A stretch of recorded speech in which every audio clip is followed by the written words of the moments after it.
এই গানটো তেওঁ যেতিয়া আৰম্ভ কৰিছিলে গানটো কাম শেষ নোহোৱালৈকে 7 দিনমান তেওঁ শুৱাই আছিল। জুবিনদাৰ গীতসমূহত সুন্দৰ সুন্দৰ শব্দ, সুন্দৰ ভাষা লুকাই থকা আঁৰৰ ৰহস্য আছে।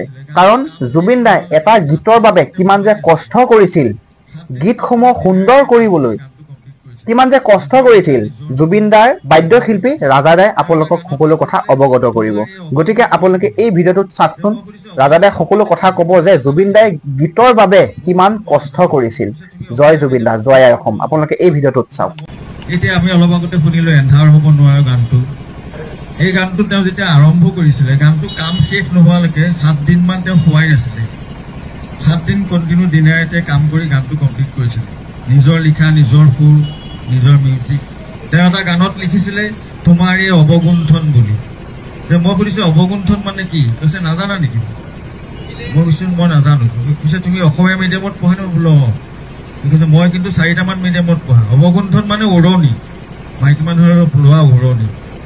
গতিকে জ্ঞানৰ লেভেলটো বহুত উচ্চ খাপ আছিলে। মই সেইকাৰণে আকৃষ্ট হৈছিলোঁ আৰু তেওঁৰ লগত থাকি গ'লোঁ। মানুহক মানে কিতাপ দিবলৈও বেয়া নাপায়। আপুনি যদি 20খন কিতাপ খোজে লৈ যা বুলি ক'ব, আৰু আপোনাৰ ঘৰৰ পৰা কিতাপ এখন লৈ আহিবলৈ বেয়া নাপায়। গতিকে জুবিনদাৰ আমাৰ সকলো হৃদয়ত আছে। জুবিনদাৰ কথা আমি কেতিয়াও নাপাহৰোঁ। যুগ যুগ যাবগৈ, আমি মৰি যামগৈ, কিন্তু জুবিনদাৰ কথা আমি কেতিয়াও নাপাহৰোঁ। গতিকে বৰ্তমানলৈকেও লিখি আছো, শেষলৈকেও লিখি যাম, জুবিনদাই ন্যায় নোপোৱালৈকে।